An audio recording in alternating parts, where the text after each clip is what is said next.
Você também tem uma vida corrida e às vezes precisa se alimentar com algo prático e rápido? Eu sei que às vezes a gente faz umas escolhas que não são muito legais, mas para quem convive com diabetes e precisa manter a glicemia controlada, as boas escolhas são fundamentais. E a boa notícia é que hoje existem produtos especializados com carboidrato de absorção lenta, proteína e muitas fibras. Tudo o que a gente precisa para manter o bom controle da glicemia. E esses produtos são uma ótima pedida para o lanche da tarde, para uma ceia antes de dormir ou até mesmo depois daquele exercício físico, sabe? Pois bem, nesse vídeo eu quero falar com vocês sobre alimentação e tudo que a gente precisa saber sobre a alimentação de quem convive com diabetes. Então já faz o seguinte, se inscreva aqui no canal, aperte o sininho, dá o seu joinha e vem comigo, eu sou o Tom Bueno, um diabético. Bom, gente, para falar sobre esse assunto super importante aqui no canal Um Diabético, eu tenho a honra de receber aqui o Dr. Roberto Zaguri, médico endocrinologista, coordenador do Departamento de Diabetes, Exercício e Esporte da Sociedade Brasileira de Diabetes, diretor da iniciativa Exercise is Medicine do American College of Sports Medicine no Brasil. Seja bem-vindo, Dr. Roberto, é um prazer recebê-lo aqui. Prazer é todo meu, Tom, obrigado pela recepção calorosa, vai ser um prazer a gente bater esse papo. Bom, e a gente quando fala de diabetes, a gente vai falar sobre alimentação, mas eu acho super importante a gente sempre falar do beabá em relação ao diabetes, né? Então, vamos exemplificar, né, de forma prática e objetiva a diferença dos dois tipos de diabetes, né? O tipo 1 e tipo 2. E aí eu passo a bola para você para a gente deixar bem claro essa diferença, doutor. Acho que é um ótimo ponto de partida, Tom. Obrigado por levantar essa bola aí para eu cortar. O termo diabetes mellitus, pessoal, é um termo guarda-chuva. O que significa isso? É um termo embaixo do qual a gente pode enquadrar uma enormidade, uma imensidão de condições médicas que têm um comportamento, de certa forma, semelhante, mas, ao mesmo tempo, são condições muito distintas, muito diferentes, né?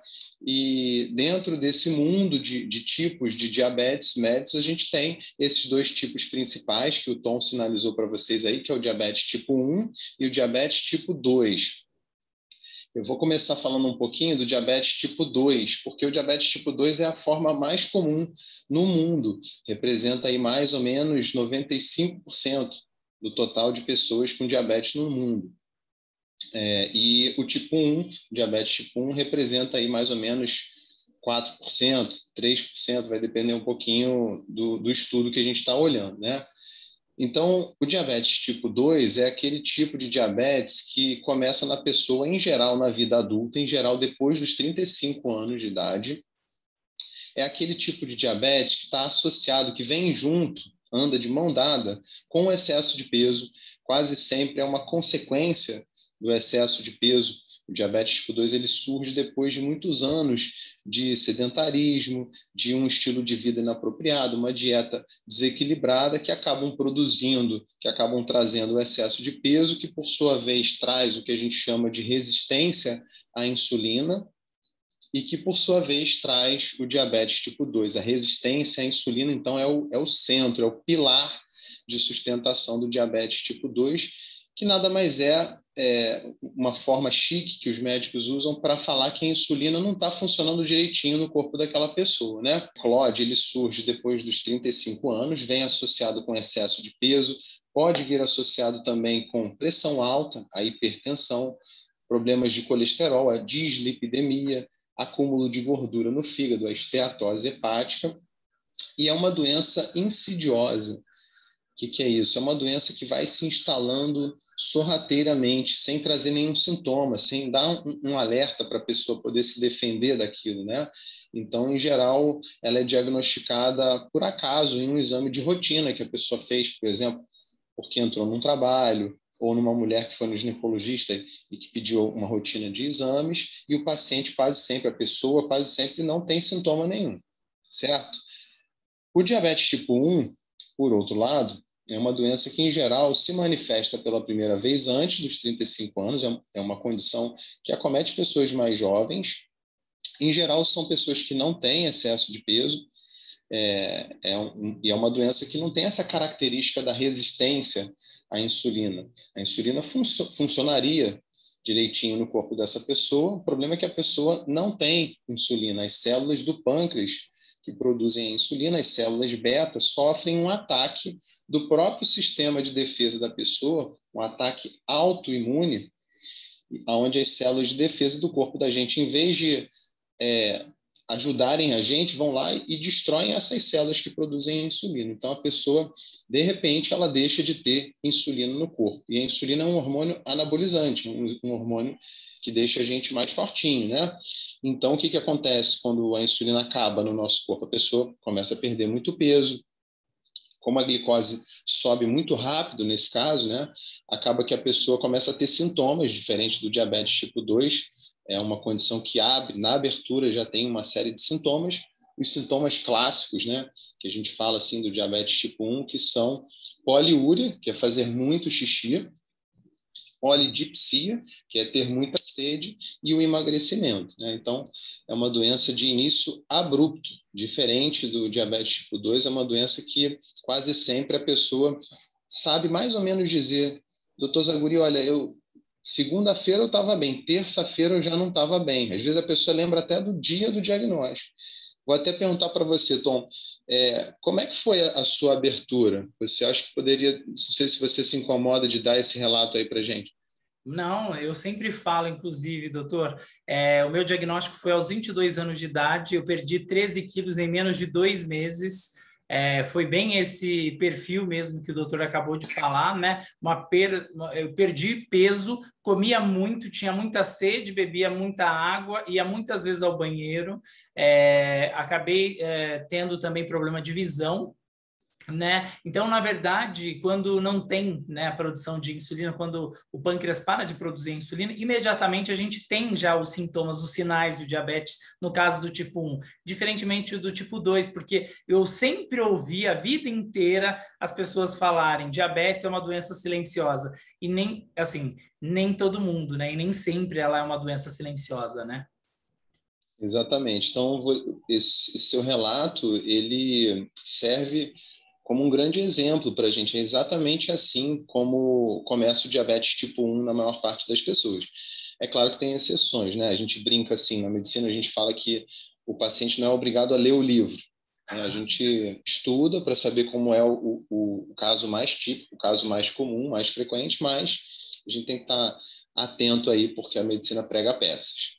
Agora, doutor Roberto, o que é importante, né, no tratamento do diabetes? O que a pessoa, quando recebe o diagnóstico, né, quando a pessoa recebe o diagnóstico, o que ela precisa saber em relação ao tratamento?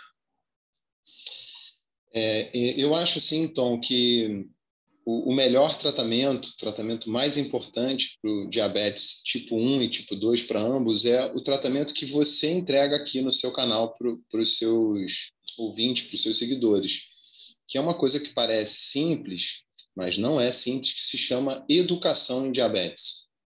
Hoje a gente ouve muito sobre empoderamento, e nada mais é do que isso, é você empoderar a pessoa que se viu obrigada a conviver com uma condição que, infelizmente, a gente não tem uma cura para dar, que ela possa conviver detentora de posse de conhecimentos que auxiliem no dia a dia, né? Então, a gente fala que educação em diabetes não é parte do tratamento, é o próprio tratamento, né?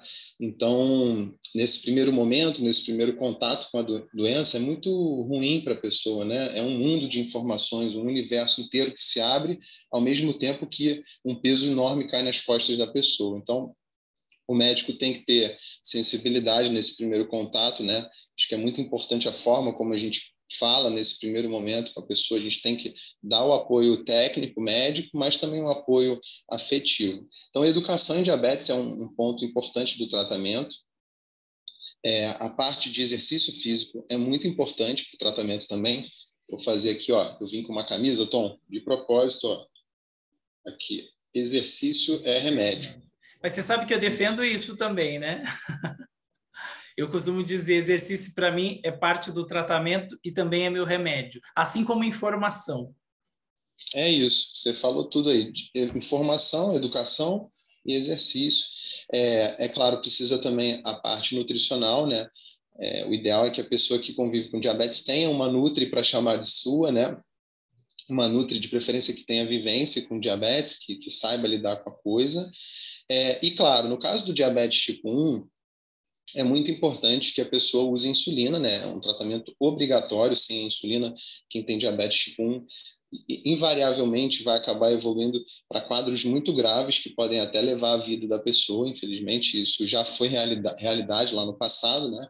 Graças a Deus, a gente tem a insulina, então quem tem diabetes tipo 1 tem que usar a insulina. Quem tem diabetes tipo 2, quase sempre, no início da condição, a gente trata a pessoa com medicamentos que não é insulina, ou comprimidos, chamados antidiabéticos orais, ou outros medicamentos injetáveis que não são a insulina, mas que também ajudam muito quem tem diabetes tipo 2.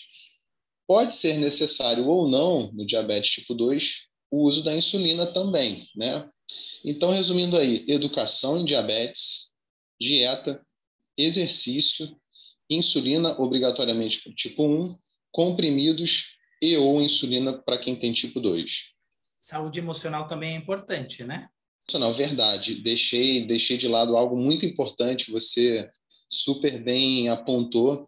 É um dos pilares, né, hoje no tratamento do diabetes, esse aspecto emocional. A gente sabe que é tão importante que no passado, há muitos e muitos anos atrás, um pesquisador muito importante dizia, inclusive, o seguinte, que diabetes is the consequence of a prolonged period of sorrow. Ou seja, o diabetes era visto como uma consequência de um período prolongado de sofrimento. Tamanha a inter-relação entre diabetes, depressão, diabetes e condições que afetam esse lado emocional. Então, idealmente, a gente deveria ter também do nosso lado, compondo a chamada equipe multidisciplinar, uma psicóloga.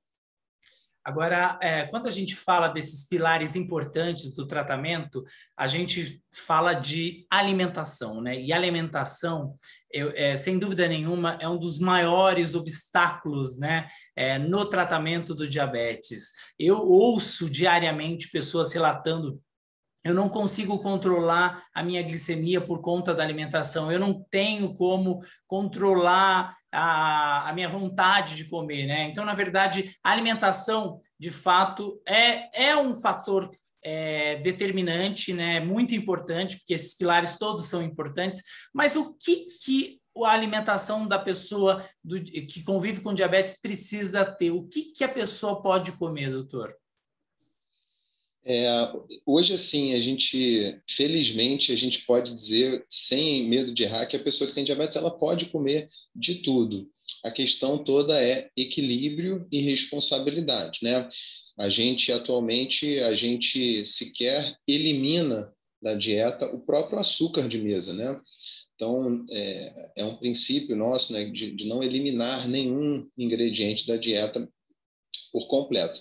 É claro que o açúcar de mesa ele vai poder ocupar um espaço pequeno na dieta da pessoa que tem diabetes. A gente coloca assim que até 5% do total de calorias consumidas no dia pode vir sobre a forma de açúcar de mesa, de sacarose, né? Então, é pouquinho e é óbvio que a gente nunca vai estimular ninguém a comer açúcar, né? Tanto quem tem diabetes quanto quem não tem.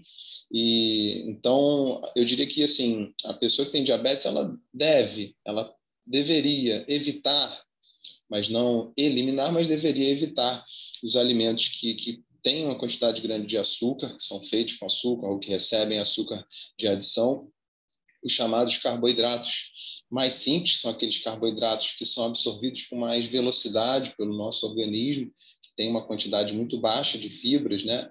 Por exemplo, batata, arroz, macarrão, bolos, biscoitos, doces, tudo que é feito com farinha. Então, tudo isso acaba subindo muito rápido a glicose, né? E dar preferência para os carboidratos mais complexos, que são aqueles que têm uma quantidade maior de fibras, costumam ter uma riqueza maior do ponto de vista nutricional, do ponto de vista vitamínico. Então, por exemplo, em vez de comer um pão francês, você comeu uma fatia de pão integral, né? É um exemplo clássico aí que a gente dá. Então, voltando para a tua pergunta, né, não tem nada que a gente precise eliminar da dieta de uma pessoa que tem diabetes, mas a gente precisa, sim, controlar tudo aquilo que tem açúcar de mesa, tudo aquilo que... todos os carboidratos de absorção mais rápida, fazer boas escolhas também em termos de proteínas e em termos de gorduras, né? Acho que é por aí. E qual que é a importância, né, dessas fontes de energia, né, e o que elas trazem para o corpo de quem convive com diabetes e para o organismo de uma forma geral das pessoas, principalmente quando se tem uma doença crônica como o diabetes, doutor? Eu acho que assim, cada um desses chamados macronutrientes, né, ou seja, tanto as proteínas, quanto os carboidratos, quanto as gorduras, todos eles têm um papel importante no nosso organismo, né?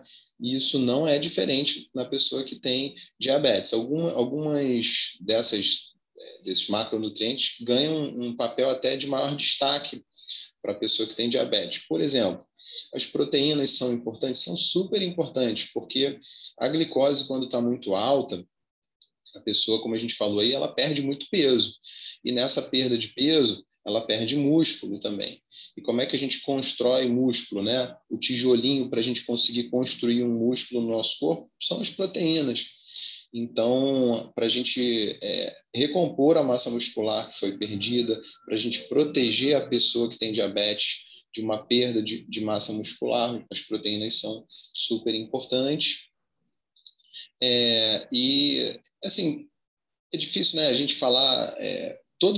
resumindo a história, cada um desses ingredientes da nossa dieta, cada um desses macronutrientes tem o seu papel, e a gente precisa aprender, junto da nutricionista, junto da equipe de saúde, a fazer escolhas cada vez melhores e lembrar que isso nem sempre, nem todo dia vai ser fácil. Um dia de cada vez, eu acho que é a batalha que a gente tem que lutar, é a batalha de um dia por vez. Se a gente pensar que a gente vai precisar, ao longo de toda uma vida, fazer sempre escolhas saudáveis, a gente acaba entrando em parafuso, né? A gente se sente apertado pela própria doença, né? Então, um diazinho de cada vez, a gente vai... Hoje eu vou me organizar para ter uma alimentação saudável. Amanhã, quando você acorda, você pensa da mesma forma novamente, né? Sem dúvida, mas olha, eu vou pedir para o doutor explicar para a gente um pouquinho sobre os benefícios das fibras, né? Principalmente para a gente, né, que precisa ter um controle glicêmico, e eu sei que a fibra tem um papel também fundamental, que é dar uma freada, né, nesse pico glicêmico. Perfeito, Tom. A gente tem defendido que as fibras são o componente esquecido da dieta da pessoa que tem diabetes. A gente fala muito pouco de fibra, a gente deveria falar muito mais, porque, como você muito bem colocou, a fibra, quando presente em quantidades apropriadas na dieta da pessoa que tem diabetes, ela é capaz de produzir uma redução de hemoglobina glicada, que é o principal parâmetro laboratorial que o médico vai olhar e que o próprio paciente precisa também ficar de olho para saber se a glicose está ou não controlada. As fibras produzem uma redução de hemoglobina glicada da ordem de 0,6%, 0,9%. O que é isso? É muito pouco. É mais ou menos a mesma quantidade que reduz um remédio para diabetes. Então, o simples fato de você agregar fibras em quantidades adequadas, fazer boas escolhas em termos de fibras na sua alimentação, isso já reduz a sua glicemia como se fosse um medicamento. E a gente sabe, hoje existem estudos nesse sentido, que as pessoas que têm diabetes, elas têm, em linhas gerais, de maneira geral, um consumo muito baixo de fibras na sua dieta. E, doutor Roberto, eu quero aproveitar, né, porque a gente sempre fala de alimentação e a gente sabe da importância de uma alimentação saudável, né, a nutrição também, né, natural, né, de se comer bem. Mas eu estou tendo a produção de 2 documentários e tenho gravado muito, né? E eu percebi nos últimos meses aí a importância de se ter produtos especializados, principalmente no meu caso, que convivo com diabetes tipo 1. né? Porque esses produtos especializados, pensados, né, para as pessoas que convivem com diabetes assim como eu estou falando do meu exemplo específico, né? Eles ajudam principalmente na hora de fazer aquelas escolhas daquele lanche, daquele intervalo entre as principais refeições, né? Então, por exemplo, na hora sei lá, de um lanche da tarde, né? Às vezes, na correria, você não ter, né, uma opção saudável, você vai para algo que não é tão apropriado, que vai ter um impacto muito grande na sua glicemia. E quando se tem um produto especializado, acaba ajudando a manter o controle da glicemia. Eu queria que a gente falasse um pouquinho sobre esses produtos, né, especializados que a gente encontra, né, padaria, mercados e conveniências. Farmácia também, né? Farmácias também. Um super ponto esse também, porque a gente sabe que a adesão, em linhas gerais, à dieta na pessoa que convive com diabetes é muito baixa, assim como a adesão a qualquer estratégia nutricional que é prescrita pela nutricionista ou pelo endocrinologista. E nos diversos estudos que a gente tem ciência, um dos pontos que os próprios pacientes apontam que dificulta a adesão à dieta é a complexidade daquilo que é prescrito pela equipe de saúde. É muito complicado botar em prática aquilo que foi pedido, e a falta de tempo. Então, em cima disso, se desenvolveram produtos específicos para pessoas que têm diabetes para atender justamente a esses dois pontos. A falta de tempo que as pessoas têm, como você falou, um produto que seja prático, né, que você possa implementar de forma mais fácil no seu dia a dia. São produtos, em geral, prontos para consumo. Eles vêm numa garrafinha assim, ou num Tetra Pakzinho, tipo uma embalagenzinha longa-vida, e a pessoa deixa na geladeira, ou do trabalho, ou da sua casa, ou nos dois, e quando ela não consegue parar o seu dia para preparar uma refeição como deveria, uma refeição adequada, apropriada, esse tipo de produto ele entra nesse horário, nesse cenário, para facilitar o dia a dia da pessoa e evitar que ela faça uma escolha inapropriada, né? Então, são produtos pensados, a formulação deles é pensada em geral para a pessoa que tem diabetes. Então, os carboidratos que são colocados ali dentro são carboidratos que têm uma característica específica. A gente pode falar um pouquinho sobre isso, se você quiser. As proteínas escolhidas idem, as gorduras idem, e tem uma quantidade muito boa de fibras, né? Então, ajudam a reduzir a glicemia, ajudam a diminuir a chance da pessoa ter hipoglicemia. E, Hiper assim, também, claro, né? hiper e hipo, né? Para cima e para baixo. E, assim, como você falou, a gente defende, né? Toda a equipe de saúde vai sempre defender a ideia de food first, o conceito de que sempre que é possível que você opte por um alimento in natura. A gente ouve muito por aí, né, que a gente tem que descascar mais do que abrir embalagens, né? Então, isso está atrelado, está ligado a essa ideia de food first. Mas esse conceito é muito bonito quando a gente vê ele escrito. No dia a dia da gente, a gente nem sempre consegue. Então, a ideia é essa, que você faça melhores escolhas, que você coma alimentos in natura sempre que possível. Quando não for possível, que você tenha no bolso um coringa para sacar, para te ajudar.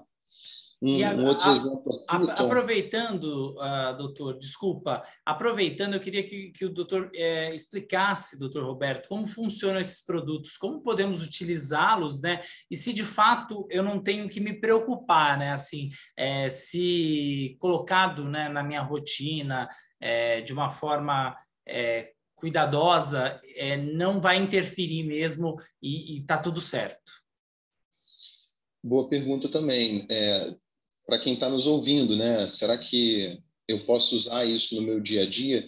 Sem dúvida que sim, porque são produtos muito seguros, né? São alimentos, não deixam de ser alimentos específicos, né? São produtos específicos que, no fundo, são alimentos. Então, eu gosto de brincar dessa forma. Se você, Tom, for tentar se matar usando esse tipo de substância, usando, por exemplo, várias vezes no seu dia, você não vai conseguir. O que vai acontecer é que você vai melhorar a sua glicemia, né? Então, são produtos seguros. a gente não precisa temer, né? Diferente, se eu estivesse falando aqui sobre um remédio, eu ia falar, olha, não usem esse remédio sem antes bater um papo com o seu médico, né? Mas aqui nesse caso eu não tenho essa preocupação. As pessoas podem sim implementar isso no seu dia a dia sem nenhum problema. Às vezes o que vai ser necessário é diminuir a dose de insulina, porque você vai estar, entre aspas, fazendo uma refeição como se uma nutricionista tivesse preparado ela toda para você e posto numa garrafinha. O que eu ia falar aquela hora ali é que um exemplo que eu gosto de dar também para as mães, né? A gente sabe que tem muitos papais e mamães pâncreas por aí que têm dificuldade no dia a dia dos seus filhos que têm diabetes tipo 1, então seriam opções interessantes de lancheira saudável, né? É óbvio que aí nesse caso, sim, não estamos falando de crianças muito pequenas, mas crianças maiores, isso encaixa muito bem, é uma solução prática também para o dia a dia. E a gente tem que pensar que, assim, cada vez mais, né, para quem tem uma vida corrida, agitada, né, ter alimentos saudáveis, né, que possuem, né, tudo que a gente precisa, né, proteína, fibras, carboidratos de absorção lenta, isso facilita a nossa vida para não fazer escolhas ruins, porque se você não encontra esse tipo de produto especializado, você pode fazer uma escolha não tão boa para a sua saúde, e com certeza o impacto na sua glicemia é outro, né? E a gente sabe disso, né? Se tem muita gordura, a gente sabe o que vai acontecer. Então, é importante também conhecer e saber que a gente tem essas opções. E aí eu queria pedir até de uma forma olhar mais para o futuro, né? Cada vez mais a gente está encontrando essas opções de produtos especializados. E aí eu queria que, como médico, o doutor falasse, né? Como que o doutor avalia isso, né, doutor Roberto? O que a gente pode esperar para o futuro em relação a esses produtos especializados e como consumir mesmo de forma que isso não prejudique a nossa rotina alimentar e o nosso tratamento? Eu vejo assim, quando eu olho para frente, Tom, e tento prever o futuro, que é sempre muito difícil na medicina, mas eu vejo que cada vez mais a gente vai ter opções dentro desse mesmo mote, dentro dessa mesma pegada de produtos específicos para diabetes.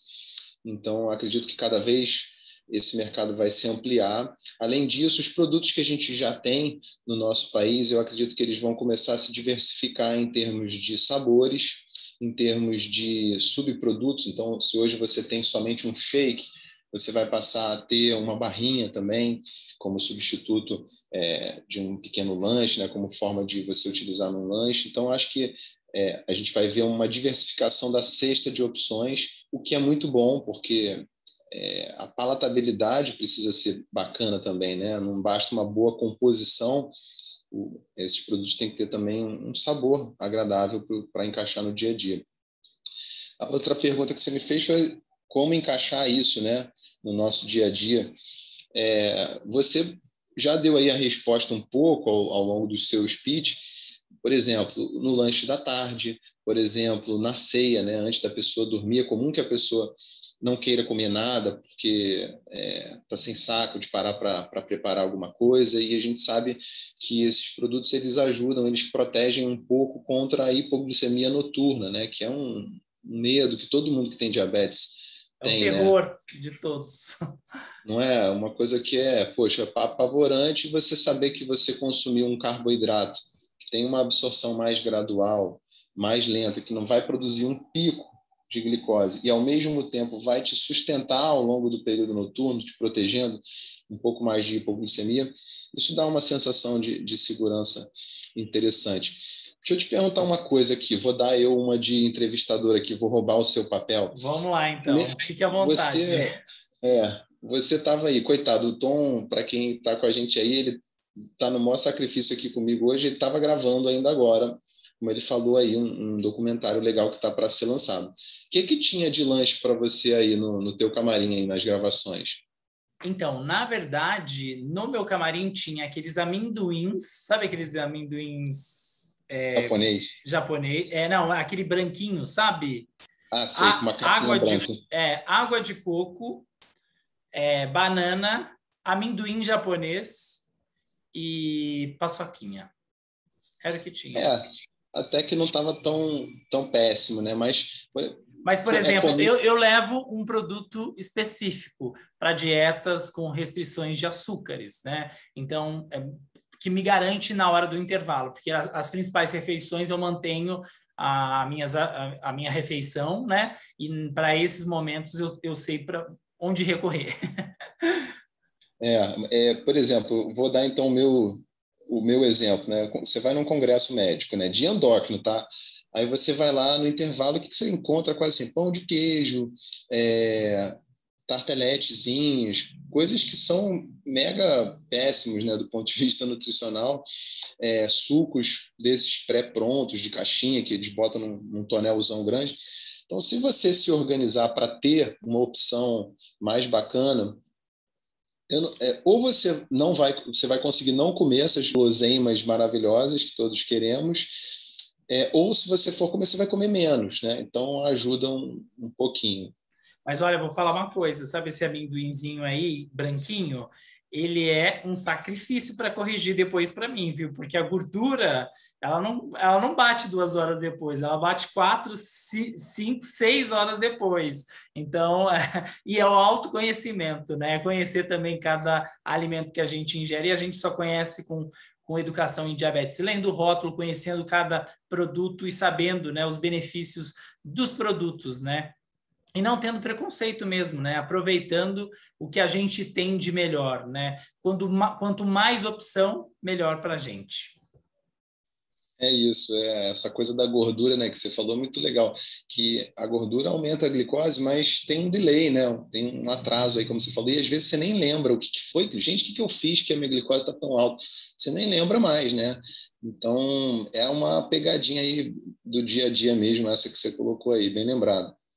É isso. Ô, doutor Roberto, tem algum outro ponto que você queira ressaltar em relação à alimentação? A gente falou sobre o beabá do diabetes, né? Tipo 1, tipo 2, falamos sobre tratamento e fomos para a alimentação, falamos sobre todos os pilares do tratamento e fomos para a alimentação, que é a questão, eu diria, um pouco mais delicada, né, para todo mundo, né? Claro que tem pessoas que têm dificuldade de acesso, mas assim, a alimentação é a dor de muitas pessoas, né? E a gente está tentando ajudar aqui com informação, esclarecendo. E aí, tem algum ponto que o doutor gostaria de ressaltar? Eu queria, acho que basicamente o que você falou mesmo, a dieta ela é vista em vários estudos, quando a gente analisa a ótica do paciente, como o ponto mais nevrálgico. A pessoa ela tem mais medo do que a nutricionista vai falar do que, por exemplo, da necessidade de usar insulina. Ela tem muito mais medo das restrições que ela acha que serão impostas pela Nutri do que medo de usar insulina, de fazer ponta de dedo, ou até de uma hipoglicemia, talvez. E isso vem sendo desmistificado nos últimos anos. Como eu falei aqui, a gente hoje tem o prazer de não abolir nenhum tipo de ingrediente da dieta da pessoa que tem diabetes. A gente orienta a pessoa, a gente trabalha a educação em diabetes para que ela saiba que há um impacto, né? Ela vai, entre aspas, pagar um preço, ela pode consumir aquilo ali, mas ela tem que ter responsabilidade, tem que saber fazer as escolhas, né? E então a gente aqui, eu acho que a gente fez um trabalho legal de desmistificar um pouco desses receios que cercam, desses fantasmas que cercam a dieta da pessoa que tem diabetes, e também aproveitamos para apresentar algo que ainda é muito pouco percebido por parte dos pacientes e dos médicos também, que são essas opções, esses produtos específicos para quem tem diabetes, que funcionam aí como coringas da nossa manga para o nosso dia a dia corrido que todos temos. Você, por exemplo, está vindo direto de uma gravação, eu estou vindo aqui direto do consultório e assim por diante. E olha, funciona e ajuda muito, viu? Doutor Roberto, eu queria agradecer a sua participação aqui no canal Um Diabético pelos esclarecimentos e por compartilhar tanta informação e toda a sua experiência aí como endocrinologista, atendendo pacientes que convivem com diabetes e sabendo muito sobre o assunto. Imagina, eu que agradeço o convite, Tom. Foi um papo super gostoso. Eu vou continuar seguindo o seu canal. A sinetinha já está apertada. Eu vou fazer por você o que você ia falar. Pessoal, aperta aqui ó, o sininho aqui embaixo no canal do Tom, tá? Um abraço, gente. Isso aí, gente. Valeu, obrigado. A gente se vê no próximo vídeo, então, com muito mais informação para vocês. Espero que vocês tenham gostado. Deixa aqui seu comentário também e não se esqueça de apertar o sininho, seguir, se inscrever e compartilhar, porque informação salva vidas. Informação é remédio também. Valeu, gente. Até a próxima. Tchau, tchau.